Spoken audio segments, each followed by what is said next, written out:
News, सच जरूरी है। दर्शकों नमस्कार, मैं हूं श्रद्धा तिवारी और आप देख रहे हैं एमएनएस न्यूज टीवी। तो स्वागत है आपका ब्रेक के बाद शाम की खबरों में। एक नजर आज की हेडलाइंस की ओर। राहुल गांधी का आईसी आरएसएस पर हमला। केंद्रीय मंत्री जी किशन रेड्डी ने खनन विभाग में सुधारों का दावा किया।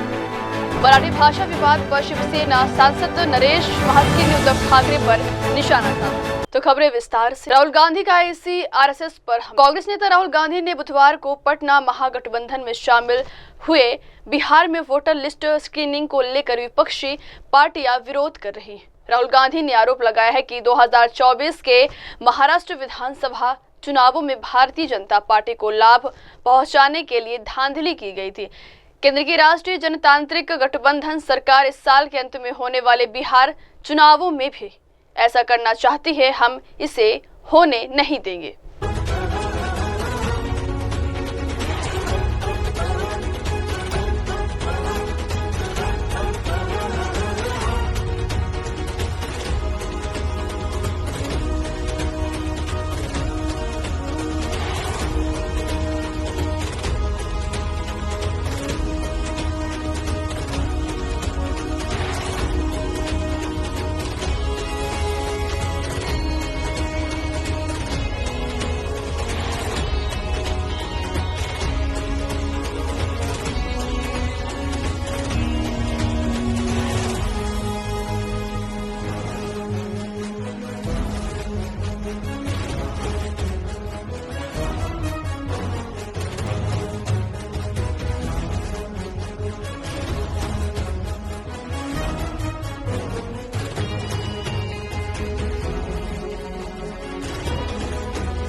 जानते हो, मैं बिना बात को समझे, बिना गहराई में जाकर मैं नहीं बोलता हूं। मैं हिंदुस्तान की जनता को और बिहार की जनता को कह रहा हूं कि महाराष्ट्र का चुनाव चोरी किया गया था, और जैसे महाराष्ट्र का चुनाव चोरी किया गया था, वैसे ही बिहार का चुनाव चोरी करने की कोशिश की जा रही है। उन्हें पता लग गया कि हमने महाराष्ट्र मॉडल समझ लिया है, इसीलिए वो हम नया बिहार मॉडल लाए हैं। और मैं आपको साफ बताना चाहता हूं कि ये गरीबों का वोट छीनने का तरीका है। ये और मगर ये इन लोगों को मालूम नहीं है कि ये बिहार है। ये बात समझे नहीं है, ये बिहार है और बिहार की जनता ये कभी नहीं होने देगी। ये बीजेपी के नॉमिनेटेड इलेक्शन कमिश्नर हैं, ये देश की सच्चाई है। और मैं बिहार के युवा से कहना चाहता हूं, ये सिर्फ आपसे वोट चोरी नहीं हो रहा है, ये आपका भविष्य चोरी हो रहा है।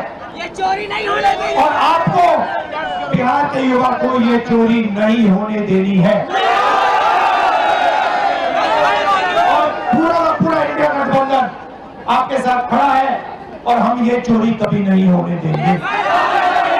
यहां से क्लियर मैसेज देना चाहता हूं, आपको जो करना है करिए, मगर बाद में कानून आप पर लागू होगा। भूलिए मत, आप कितने भी बड़े हो, कहीं भी बैठे हो, कानून आपको नहीं छोड़ेगा। मैं आपको गारंटी दे रहा हूं कि कानून आपको नहीं छोड़ेगा। बढ़ती अगली खबर की ओर। केंद्रीय मंत्री जी किशन रेड्डी ने खनन विभाग में सुधारों का दावा किया। केंद्रीय मंत्री जी किशन रेड्डी ने कहा है कि 2014 के बाद खनन विभाग में पारदर्शिता बढ़ी है, भ्रष्टाचार खत्म हुआ है और खदानों का आवंटन बेहतर तरीके से हो रहा है। उन्होंने बताया कि जिले के कलेक्टर्स के नेतृत्व में जिला खनिज कोष स्थापित किया गया है, जो विस्थापित लोगों को रोजगार और विकास कार्यक्रम उपलब्ध कराता है।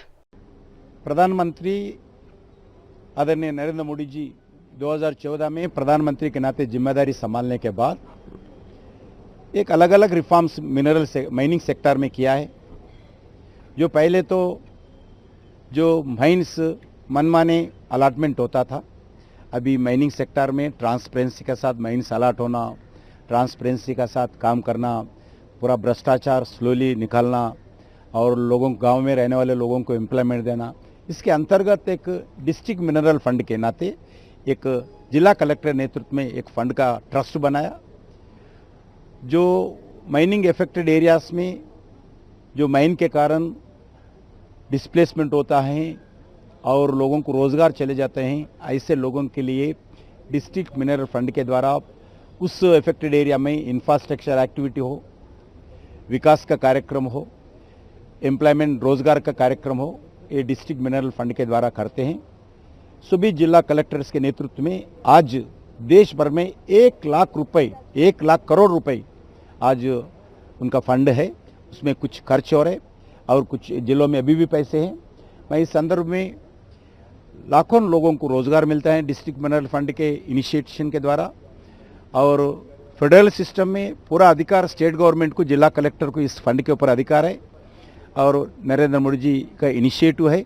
मैं सभी देश के लोगों से, डिस्ट्रिक्ट में रहने वाले लोगों से, जो माइनिंग एफेक्टेड एरिया में रहने वाले लोगों से यही अनुरोध करता हूं, आप जिला कलेक्टर को अप्रोच होना चाहिए।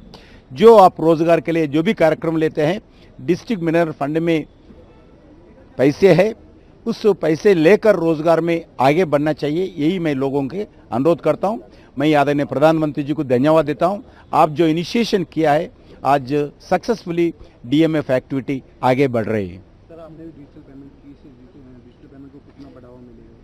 बिल्कुल, दुनिया में डिजिटल ट्रांजैक्शंस जो है उसमें भारत आज नंबर 1 है। जो विकसित देश है उससे आगे बढ़कर आज भारत में गांव में रहने वाले किसान हो, गरीब हो, सेल्फ हेल्प ग्रुप के महिला हो, अभी देखे हैं, सेल्फ हेल्प ग्रुप महिला हो, आज डिजिटल ट्रांजैक्शन कर रहे। नरेंद्र मोदी जी का विजन है पहला डिजिटल बिल जब पार्लियामेंट जब आया लोग हंसे थे, मगर आज साकार हुआ है। आज दुनिया में नंबर 1 डिजिटल ट्रांजैक्शन में भारत आज दुनिया के सामने उभर के आए हैं। मैं इसके लिए भी आदरणीय प्रधानमंत्री जी का विजन को धन्यवाद देना चाहता हूं, जो आज छोटे छोटे दुकान वाले, वेजिटेबल दुकान वाले, टाइल्स दुकान वाले, छोटे छोटे सेल्फ हेल्प ग्रुप्स, किसान, सभी लोग आज डिजिटल ट्रांजैक्शन में आज आगे बढ़ रहे हैं। बढ़ते अगली खबर की ओर। मराठी भाषा विवाद पर शिवसेना सांसद नरेश महास्के ने उद्धव ठाकरे पर निशाना साधा। शिवसेना सांसद नरेश महास्के ने मराठी भाषा को लेकर उठे विवाद पर तीखा हमला किया है। उन्होंने कहा है कि उद्धव ठाकरे आगामी नगर निगम चुनावों में केवल वोट पाने के लिए भाषा को मुद्दा बना रहे। महास्के ने कहा है कि उद्धव ठाकरे राय के पहाड़ बनाने की कोशिश कर रहे हैं, जिससे राजनीतिक लाभ उठाया जा सके। यह केवल चुनावी राजनीति है और इससे समाज में तनाव बढ़ता है। उन्होंने सभी से शांति बनाए रखने और राजनीति से ऊपर उठकर सामाजिक सौहार्द कायम रखने का आह्वान किया। उसी हिसाब से अगर बात करें तो भाषा विवाद करके आने वाले कॉरपोरेशन इलेक्शन में उद्धव ठाकरे वोट लेना चाहते हैं, इसीलिए इसी तरह का विवाद कर रहे हैं। जो तीसरी भाषा हिंदी भाषिक का जो GR था वो गवर्नमेंट ने रद्द किया है, तो इसके ऊपर विवाद करने की जरूरत नहीं। लेकिन भाषा का नाम लेके मराठी और परप्रांतीयों में झगड़ा लगा के मराठी आदमियों का वोट पाने के लिए उद्धव ठाकरे इसी तरह के आंदोलन कर रहे हैं। लेकिन आदित्य ठाकरे का खासकर आपकी जो LA पार्टी है बीजेपी, वो एंटी महाराष्ट्र है, एंटी मराठी है, उसको कैसे देखते हैं? देखो, एंटी मराठी का बात ही नहीं हो रहा है। सब पार्टी में 90% लोग मराठी है। हर एक को अपने मातृभाषा पे प्यार है, हर एक को अपनी मातृभाषा पे गर्व है। जो डिसीजन लिया था वो तो गवर्नमेंट ने पीछे ही लिया है और सख्ती का विषय ही नहीं था, कंपलसरी का विषय नहीं था, लेकिन बात को बतंगड़ बनाने की कोशिश उद्धव ठाकरे कर रहा है। बढ़ते अगली खबर की ओर। सीएम पुष्कर सिंह धामी ने कांवड़ यात्रा को बताया महत्वपूर्ण। उत्तराखंड के मुख्यमंत्री पुष्कर सिंह धामी ने कांवड़ यात्रा की अहमियत पर जोर देते हुए कहा है कि यह आयोजन हरिद्वार और आसपास के क्षेत्रों का केंद्र बिंदु है, जहां देश भर से भक्त बड़ी संख्या में आते हैं। उन्होंने बताया कि इस प्रकार भी प्रशासन, पुलिस और जिला प्रशासन के साथ कई समीक्षा बैठकें की गई है ताकि यात्रा सुचारू और सुरक्षित तरीके से संचालित हो। धामी ने कहा है कि हमने हरिद्वार में सभी विभागों के साथ बैठक की है और इससे पहले वरिष्ठ अधिकारियों ने अंतर राज्यीय बैठक भी की थी। हम सभी से स्वच्छता बनाए रखने और यात्रा नियमों का पालन करने की अपील करते हैं। तो लेकर के जो बैठक हुई, क्या कुछ महत्वपूर्ण? कांवड़ यात्रा हमारे लिए बहुत महत्वपूर्ण यात्रा है और कांवड़ मेला हमारा बहुत बड़ा मेला होता है, जिसमें पूरे देश भर के कांवड़ यात्री आते हैं और उनका केंद्र हमारा राज्य के आसपास, हरिद्वार के आसपास का पूरा क्षेत्र बन जाता है। ऐसे में अनेक व्यवस्थाएं कांवड़ मेले के निमित्त करनी पड़ती हैं। वो एक बड़ा चुनौतीपूर्ण भी होता है, लेकिन हर वर्षों की भांति इस वर्ष भी अच्छी कांवड़ यात्रा हो, उसके लिए प्रशासन के लोगों के साथ, पुलिस विभाग के साथ, जिला एडमिनिस्ट्रेशन के साथ लगातार हमारी समीक्षा बैठकें चल रही हैं। पिछले दिनों मैंने हरिद्वार में ही सभी विभागों के साथ बैठक की थी। उससे पहले हमारे सभी वरिष्ठ अधिकारियों के द्वारा इंटर स्टेट मीटिंग भी की गई है। उसमें कुछ बातों पर जो सभी राज्यों को इस यात्रा में सहयोग करना है, अपने आने वाले जितने कांवड़ यात्री हैं उनको भी कुछ बातें बतानी भी हैं कि यात्रा के नियम हैं। कांवड़ हमारी जो बड़ी हो जाती है, कई बार लोगों के लिए परेशानी का कारण बनती है। इसके अतिरिक्त डीजे इत्यादि की बातें हैं, नशा मुक्ति का संदेश भी इस यात्रा से देना है। ये यात्रा पूरी तरह से साफ स्वच्छ हो, क्योंकि मानसून का समय भी है, तो सभी से हमारा ये भी अनुरोध रहेगा स्वच्छता का भी विशेष ध्यान रखें। साथ में जो यात्रा के नियम हैं, यात्रा के नियमों का भी जरूर सभी पालन करें, तो भगवान का और आशीर्वाद मिलेगा। स्वच्छता में हमेशा लक्ष्मी जी का भी वास होता है, भगवान की भी कृपा होती है।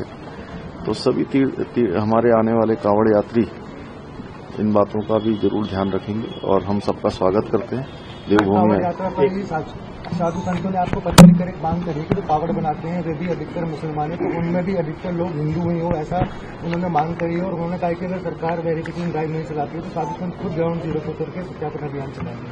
नहीं, हमारी वेरिफिकेशन ड्राइव तो चल ही रही है और हम चाहते हैं कि सभी यात्राओं की तरह कांवड़ यात्रा भी पूरी तरह से स्वच्छ हो, शुद्ध हो, हर प्रकार से प्रमाणिक हो।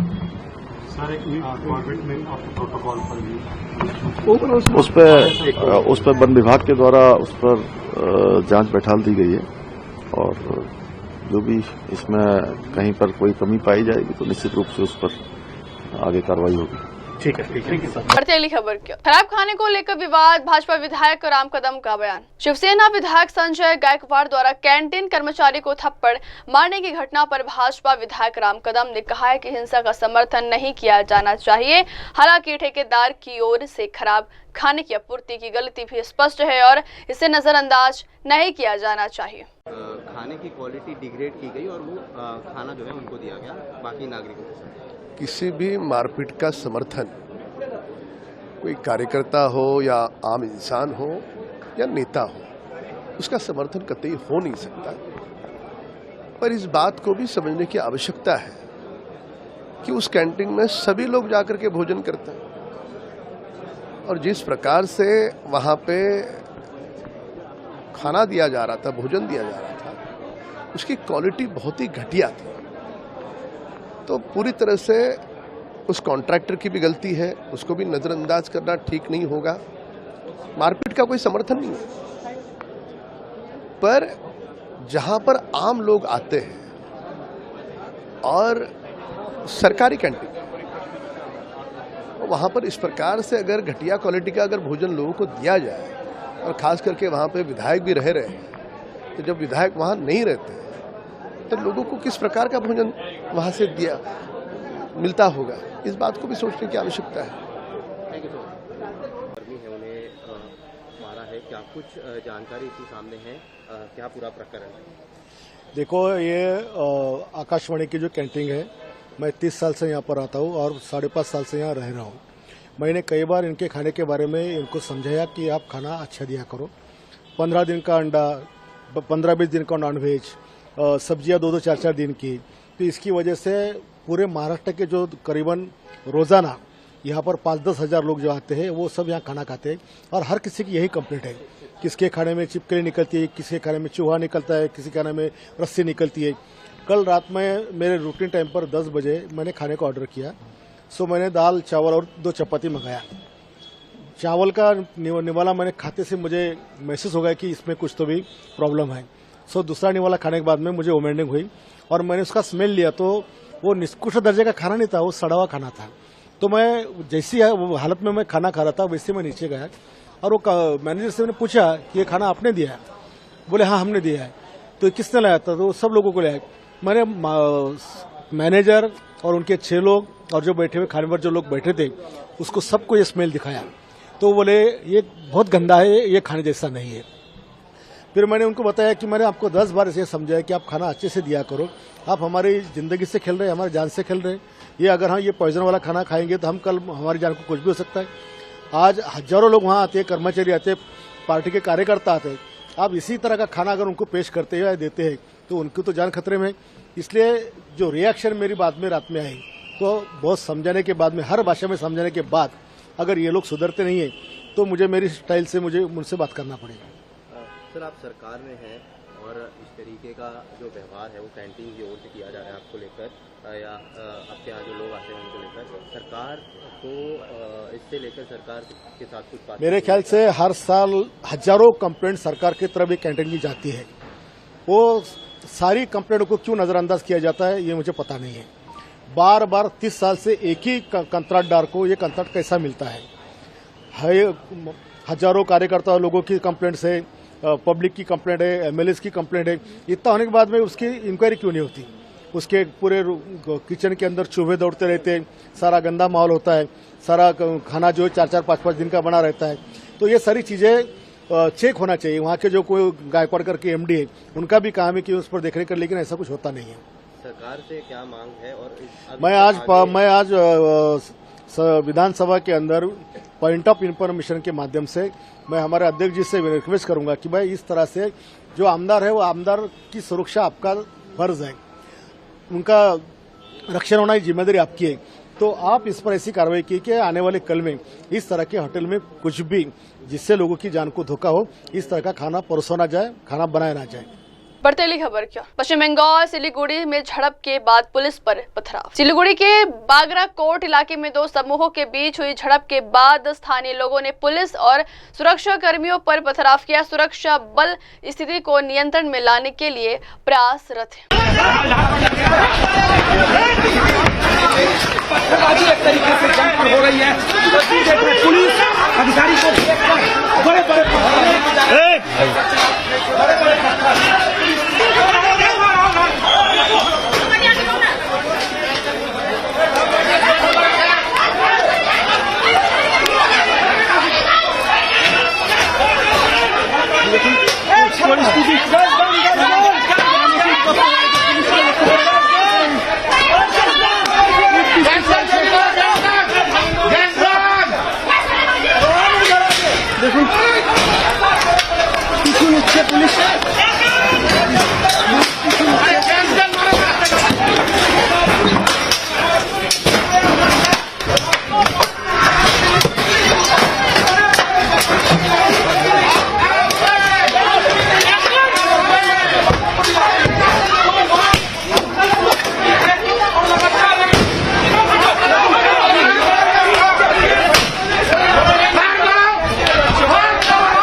zoom.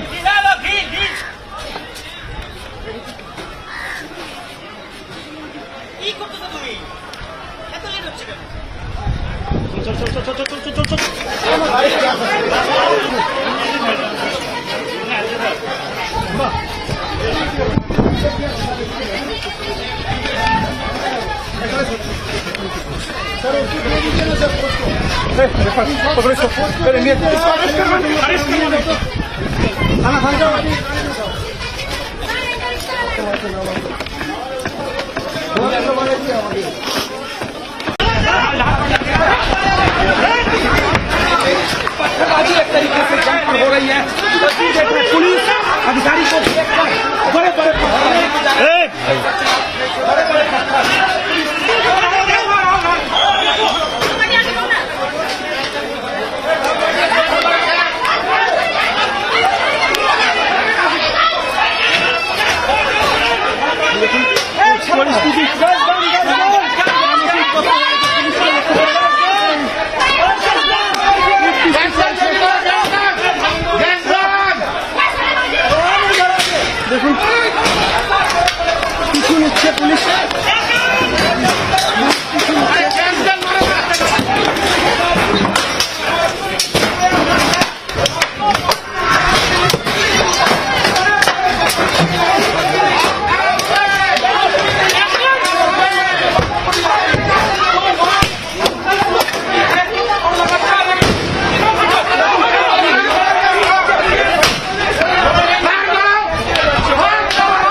रिमोट से zoom zoom zoom zoom zoom zoom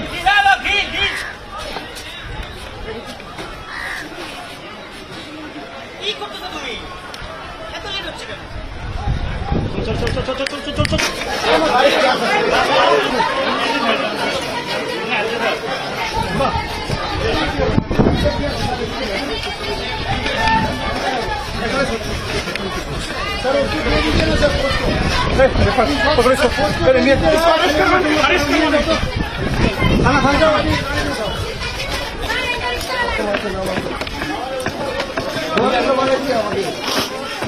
बढ़ते अगली खबर की ओर।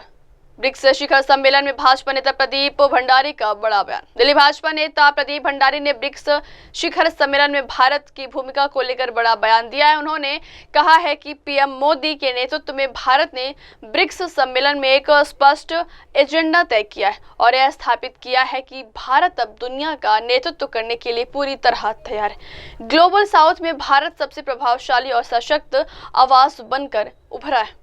भंडारी ने कहा कि शिखर सम्मेलन में पहलगाम आतंकी हमले की निंदा करने वाले सभी देशों ने उन लोगों को करारा जवाब दिया है जो यह कह रहे थे कि भारत और पाकिस्तान को समान मंच पर रखा गया है। ब्रिक्स सम्मेलन के अंदर प्रधानमंत्री नरेंद्र मोदी जी के अंडर में भारत ने एजेंडा भी सेट करा है और ये स्थापित कर दिया है कि भारत दुनिया को लीड करने के लिए तैयार है और आज भारत ग्लोबल साउथ की इकलौती सबसे प्रखर आवाज है। पहलगाम आतंकवादी हमले में ब्रिक्स के नेशंस द्वारा यूनानिमस कंडेमनेशन और भारत द्वारा टेरर पे दो टूक दुनिया को कहना कि टेरर पे कन्वीनियंस के हिसाब से एक्शन नहीं हो सकता, ये स्थापित करता है कि प्रधानमंत्री नरेंद्र मोदी जी के अंडर में भारत अपने नेशनल इंटरेस्ट को बखूबी दुनिया के हर सम्मेलन में रखता है और आज दुनिया का हर देश भारत के स्वर में स्वर मिलाता है।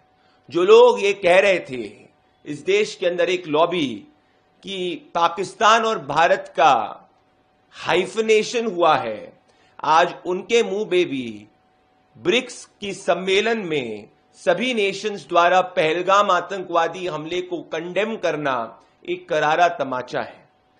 याद करिए वो दौर जब कांग्रेस पार्टी की सरकार थी और ब्रिक्स के अंदर ये कहा जाता था कि ब्रिक्स में भारत की जगह इंडोनेशिया को होना चाहिए क्योंकि भारत ब्रिक्स का एक वीक स्पॉट है। कांग्रेस के समय में फ्रेजाइल 5 इकॉनमी थी, डबल डिजिट इन्फ्लेशन था। आज भारत फास्टेस्ट ग्रोइंग ब्रिक्स की इकॉनमी है, दुनिया की 4th लार्जेस्ट इकॉनमी है, सबसे लोएस्ट इन्फ्लेशन है और साथ में जो भारत सेट करता है एजेंडा वो ही ब्रिक्स का आज एजेंडा है।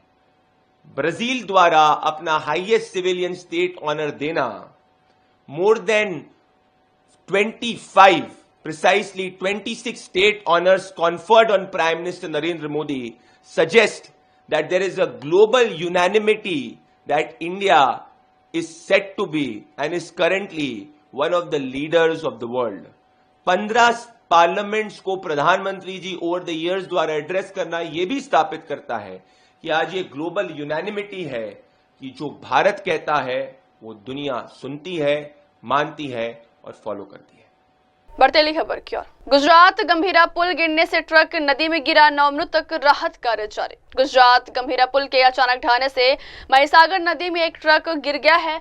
हादसे के बाद राहत और बचाव कार्य जोरों पर चल रहे हैं। अधिकारियों के मुताबिक अब तक 9 मृतकों के शव बरामद किए जा चुके हैं। साथ ही लगभग 9 घायलों को अस्पताल में प्राथमिक उपचार के लिए पहुंचाया गया। राहत दल ट्रक को नदी से बाहर निकालने के प्रयास कर रहे हैं ताकि और नुकसान से बचा जा सके।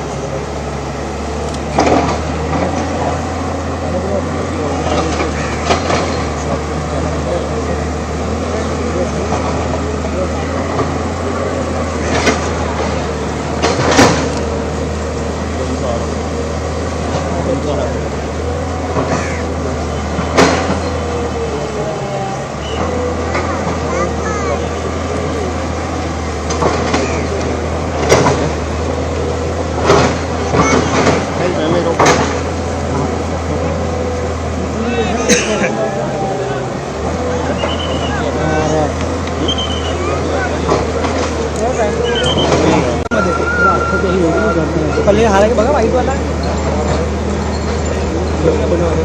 हा कनेक्टर तो गन घामेली आहे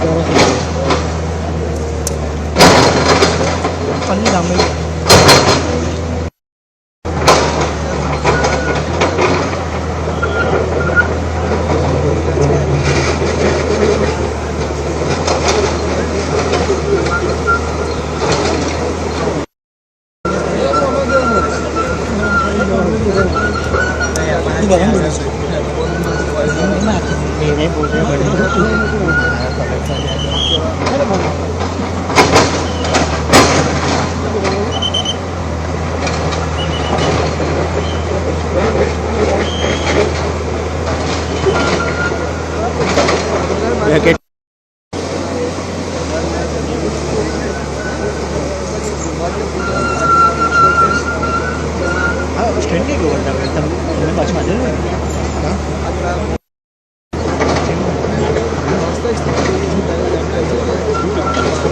तो शहीद होऊन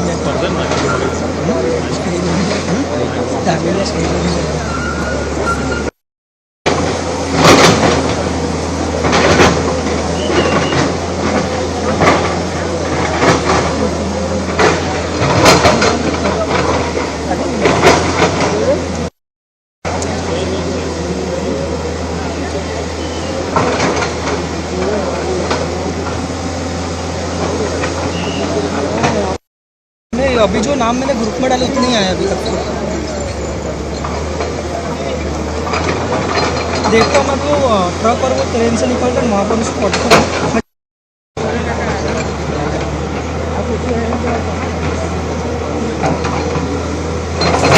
माहिती दिली हमें जो असं लोकांची नावं पाहिजे कारण की 10 नावं 10 कन्फर्म केले त्याच्यात। बढ़ते अगली खबर की ओर। श्रीनगर के खानयार में आग और रिहायशी घर चपेट में। शहर के शेष गरी मोहल्ला खानयार इलाके में आज अचानक रिहायशी घरों में आग लग गई। आग लगने के कारणों का फिलहाल पता नहीं चल सका है, लेकिन घटना के तुरंत बाद दमकल विभाग की कई गाड़ियां मौके पर पहुंची और आग बुझाने का कार्य शुरू कर दिया है। स्थानीय लोगों ने बताया है कि आग तेजी से फैल रही थी, जिससे आसपास के घरों को भी खतरा उत्पन्न हो गया। हालांकि अब तक किसी के हताहत होने की सूचना नहीं है।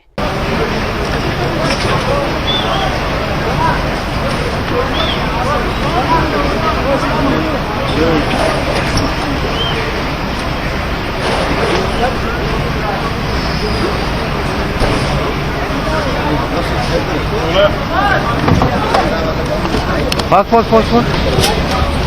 बाप साहेब फोन या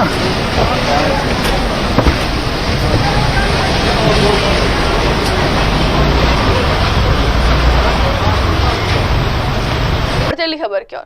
शिवसेना विधायक संजय गायकवाड़ विवाद पर उद्धव ठाकरे का बड़ा बयान। मुंबई शिवसेना विधायक संजय गायकवाड़ द्वारा खराब भोजन की गुणवत्ता को लेकर कैंटीन कर्मचारी को थप्पड़ मारने के मामले पर शिवसेना यूबीटी प्रमुख उद्धव ठाकरे ने प्रतिक्रिया दी है। उद्धव ठाकरे ने कहा है कि वह मेरी पार्टी से नहीं है, वह शिंदे समूह से है। मेरा मानना है कि मुख्यमंत्री को बदनाम करने की साजिश रची जा रही है। सभी चीजें जानबूझकर की जा रही। जो कामगार थे उनकी पिटाई का एक वीडियो वायरल हुआ है। मेरे पार्टी का है, मेरे पार्टी का नहीं हो सकता। एसएनसी गटाचं आहे ना तो, त्याचं नाम ही एसएनसी है और क्या उससे उम्मीद कर सकते हैं। लेकिन ये भी मुझे लगता है कि कुछ ना कुछ चल रहा है। मुख्यमंत्री जी को बदनाम करने का कुछ तो साजिश चल रही है। तो मुख्यमंत्री उन्होंने उनकी अँटेना जो है ऑन रखनी चाहिए। आणि मला असं वाटतं की असं जर का कोण वागत असेल तर मुख्यमंत्र्यांनी असं मी ऐकलं की त्यांच्यावरती सक्त कारवाई करण्याचे आदेश दिलेत। करतात की नाही ते थोड्या दिवसात कळेल, नाहीतर मग मी म्हणेन की मुख्यमंत्र्यांचं त्याला पाठबळ आहे की काय। पण गायकवाडाचं म्हणतात ही शिवसेना स्टाईल आहे, ही शिवसेना स्टाईल नाहीये आणि ते मुळामध्ये ते शिवसैनिक नातं नाहीच आहे, ते एसएनसी गटाचे आहेत। माझ्या परवानगीशिवाय युतीबद्दल कुणी बोलता कामा नये। संभ्रमाचं वातावरण झालं मेळाव्यानंतर ज्या पद्धतीने राज ठाकरे यांनी चांगलं ना, त्याच्यात काय ते बोलतील ना त्याच्याबद्दल। आपने बोला कि सीएम को बदनाम करने की कोशिश की जा रही है, इसका क्या संदेह, क्या मतलब निकाला जाए? इसका मतलब सीएम को बदनाम करने की कोशिश हो रही है और जानबूझकर ये सारी चीजें चल रही है। एक बड़ी साजिश है, इसके पीछे एक षड्यंत्र मुझे नजर आ रहा है, क्योंकि एहसन शी का तो दावा था कि वो चीफ मिनिस्टर बने, नहीं बनाया गया, तो उनको तो बेरहमी से वो इंतजार कर रहे हैं। अभी संजय गायकवाड़ कह रहे हैं मुझे मार्शल आर्ट आता है, जूडो कराटे सब आते हैं और फिर मारूंगा। तो मुख्यमंत्री को कौन सी आर्ट आती थी, देखते हैं। बढ़ती अगली खबर की ओर। रक्षा मंत्री राजनाथ सिंह के जन्मदिन पर लखनऊ में स्वच्छता अभियान। यूपी से बड़ी खबर, देश के रक्षा मंत्री श्री राजनाथ सिंह के जन्मदिन के अवसर पर लखनऊ में स्वच्छता का संकल्प लिया गया है। मनकामेश्वर वार्ड में आयोजित इस विशेष स्वच्छता अभियान का नेतृत्व लखनऊ की मेयर सुषमा खारवाल ने किया। इस अभियान में नगर निगम के सफाई कर्मचारी, स्थानीय नागरिकों और जनप्रतिनिधियों ने मिलकर भाग लिया। लोगों ने न केवल सफाई की बल्कि स्वच्छता और सार्वजनिक स्वास्थ्य के प्रति जागरूकता फैलाने का भी कार्य किया।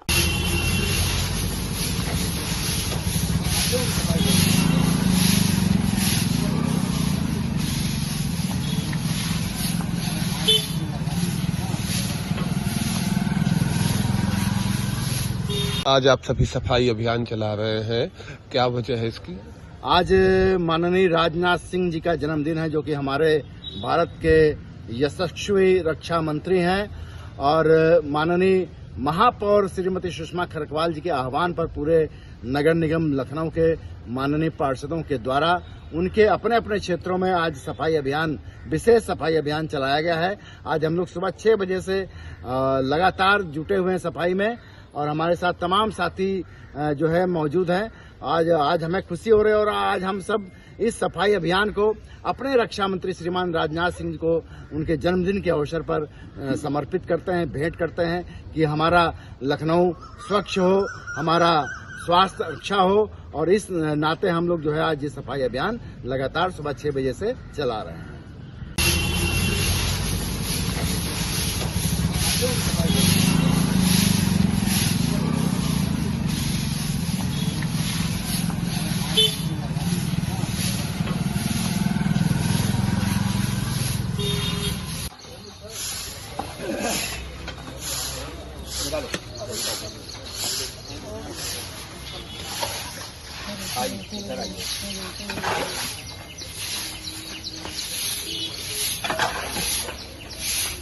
बढ़ते अगली खबर की ओर। राजधानी दिल्ली में झमाझम बारिश, मौसम ने बदला मिजाज। राष्ट्रीय राजधानी दिल्ली के कुछ इलाकों में आज बारिश ने दस्तक दी है। सुबह से ही बादलों की हल्की आवाजाही के बाद दोपहर होते होते श्रीमंत माधवराव सिंधिया मार्ग और फिरोज शाह रोड जैसे क्षेत्रों में रुक रुक कर बारिश होने लगी। बारिश के कारण मौसम सुहाना हो गया है और तापमान में भी गिरावट दर्ज की गई है। तेज धूप और उस उमस से परेशान दिल्ली वासियों को आज थोड़ी राहत मिली है। कैमरे में कैद हुए श्रीमंत माधवराव सिंधिया मार्ग और फिरोज शाह रोड के दृश्य, जहां सड़कें भीगती नजर आई और लोग छत व रेनकोट के साथ बारिश का आनंद लेते दिखे।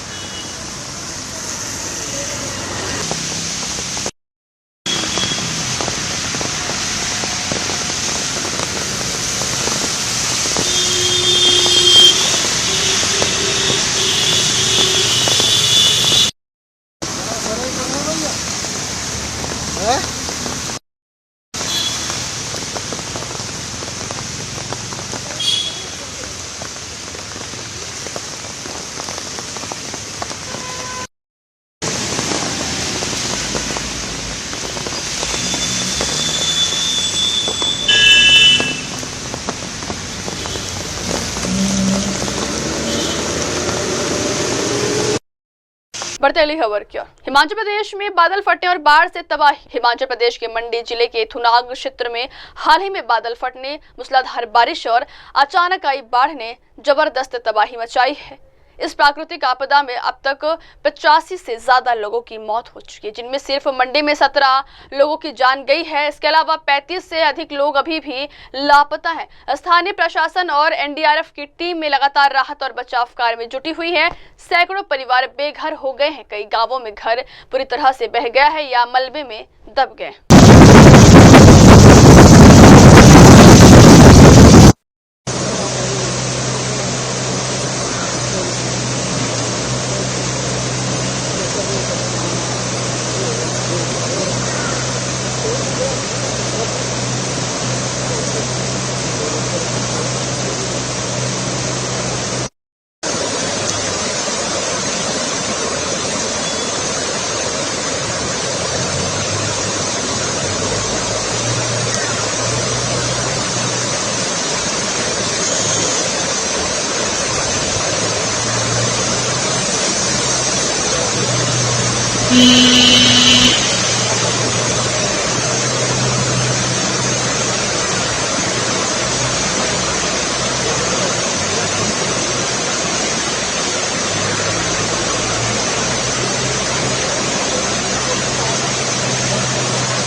बढ़ते अगली खबर की ओर।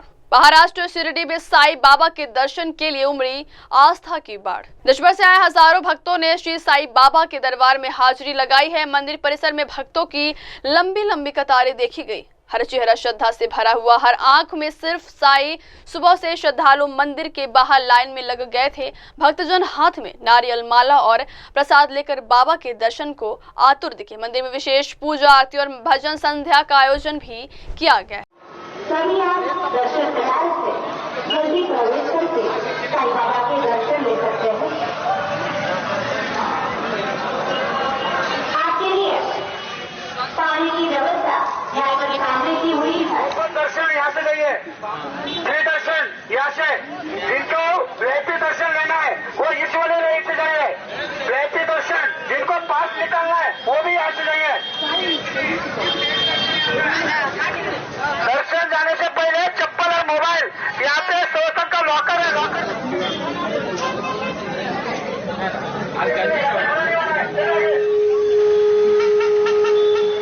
अब वक्त हो चल खबर की बात खबरें मेरे सहयोगी शिवा के साथ। अब तक के लिए देखते रहिए देश और दुनिया की तमाम बड़ी खबरें। धन्यवाद। आप देख रहे हैं एमएनएस न्यूज, सच जरूर।